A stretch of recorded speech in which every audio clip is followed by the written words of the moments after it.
Congresso Internacional sobre Drogas, Leis, Saúde e Sociedade. Uma oportunidade inédita para se redefinir os rumos da política sobre drogas no Brasil. Queria, antes de mais nada, agradecer o convite. Enfim, estou muito satisfeita de estar aqui, até muito impressionada com o tamanho desse congresso, não imaginava tanto.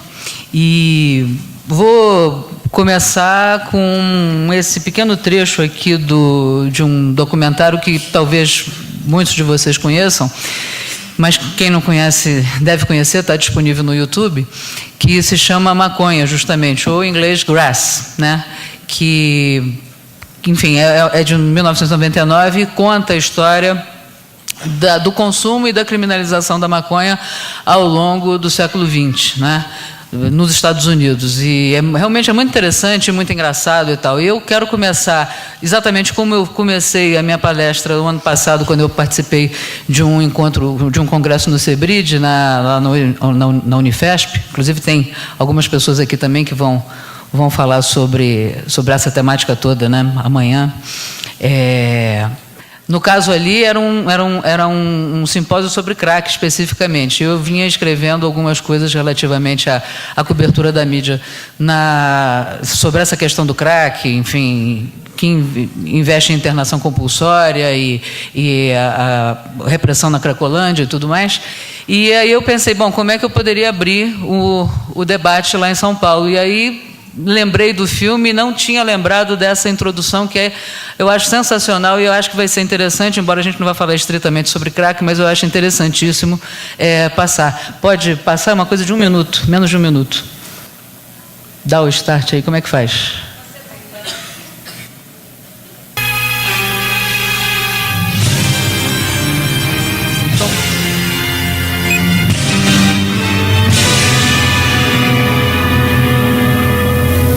Marijuana, the dried leaves and flowers of the Indian hempweed, is used in the form of a cigarette.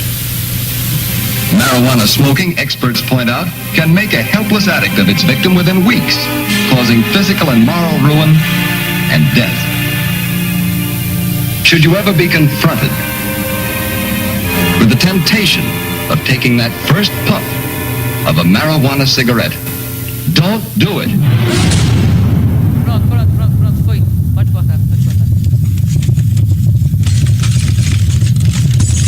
Então, isso é dos anos 50, né? E quer dizer, isso aí é um trecho de um filme educativo entre aspas, sobre os perigos da maconha, né? Por isso que eu até inclusive comecei meu artigo lá no Observatório dizendo assim: qual é a droga que vicia na primeira tragada e pode levar rapidamente à morte, e resposta imediata, a maconha, né? Aí você diz assim: não, como assim? É o crack? Não, é a maconha. Pelo menos nos anos 50 era maconha. Claro que eu não quero discutir aqui, não é o caso absolutamente de ficar, e eu não sou competente para isso, absolutamente, de ficar discutindo as propriedades e o perigo e os efeitos de uma e de outra droga. A maconha é considerada uma droga muito mais leve, evidentemente. O que eu quero discutir aqui é o tipo de campanha que se faz, o tipo de campanha midiática que se faz, quer dizer, esse terrorismo estritamente, né, explicitamente falando. Quando a gente fala em mídia, inclusive, a gente tende a achar que é meios de comunicação e, sobretudo, jornalismo, reportagens, mas não é só isso. É isso junto com propaganda também, as campanhas publicitárias também que são feitas e que todas elas, invariavelmente, são terroristas. Eu me lembro de uma, inclusive, que começava de uma dessas ONGs aí que defendiam, né, faziam, né, o alerta sobre os graves efeitos, né, do uso de drogas, e que aquela famosa teoria da escadinha, né? Começa com a maconha, depois vai chegar na droga mais pesada e mais terrível e tal. Só que no caso aí começava a dizer que começa com álcool, né? E tudo começa com o primeiro gole. Aí começa com o primeiro gole, você vai, tinha era uma banana de dinamite com um pavio assim, aí aquele pavio aceso, até que de repente chegava uma mão e pá, diga não e não sei o quê. Como se fosse fácil dizer não, né? Quer dizer, é a velha história das respostas simples às questões complexas, né? Então você tem um problema extremamente complexo que envolve uma série de questões e você diz, não, basta dizer não, trancafinhos, traficantes e estamos todos resolvidos. Quero fazer esse paralelo aí com esse trechinho do documentário, quer dizer, no caso desse programa educativo dos anos 50 americano, né? Com o que nós vivemos hoje em relação ao crack, especificamente porque é a bola da vez, mas às drogas de uma forma geral, né? Porque, ao contrário das campanhas de descriminalização ou de legalização, o que ocorre em contrapartida é a radicalização da criminalização, exatamente dizendo que tudo é droga, tudo vicia, tudo mata, então também não pode álcool, não pode nada. Nós temos que ser vestais, enfim, é uma idealização do que seja a sociedade, que é uma coisa muito perigosa. Acho que, do ponto de vista da mídia, tem essa equação, quer dizer, primeiro parte-se de uma situação que é assim, estou falando assim em termos estruturais, você joga o caso mais radical, assim, a situação extrema, né, que é o usuário de crack no fim de linha mesmo, né, como se ele tivesse nascido hoje, né, quer dizer, como se ele brotasse de chocadeira, quer dizer, como se ele não fosse o mendigo de 50 anos atrás que fica aí sujando as nossas cidades. Antes de usar crack, ele usava álcool, usava cola ou qualquer outro entorpecente, enfim.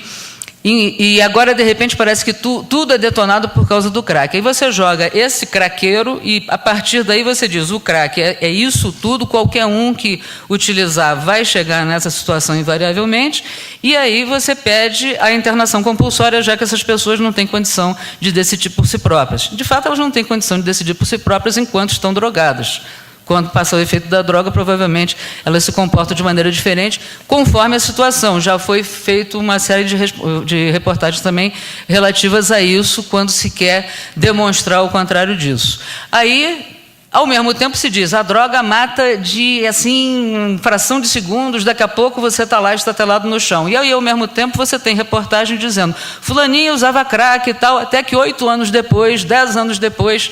Aí você não sabe exatamente qual é o sentido da imediaticidade, né? O imediato são 5 minutos, 10 minutos, 2 anos, 5, 10, não sei quanto, não é?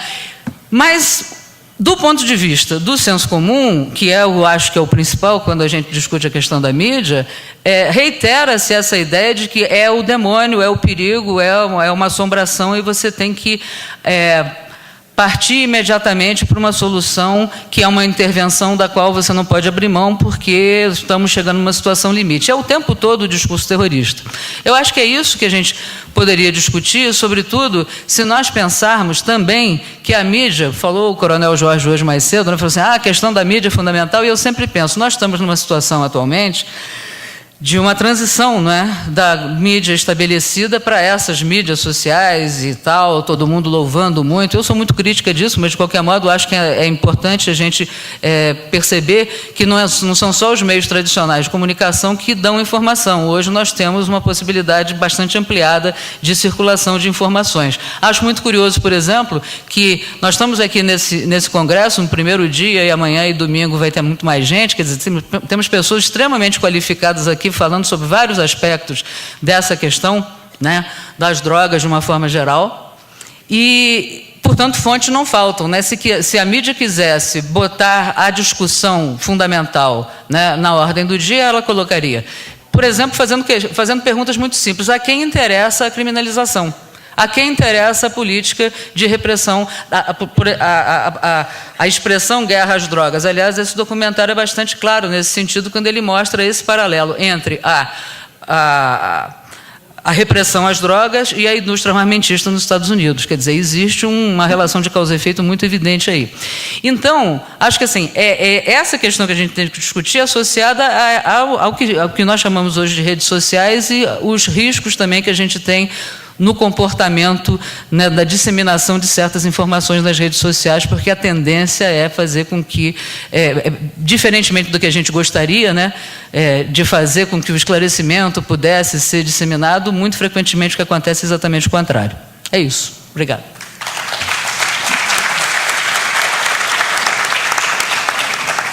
Vai você, Edson, por favor.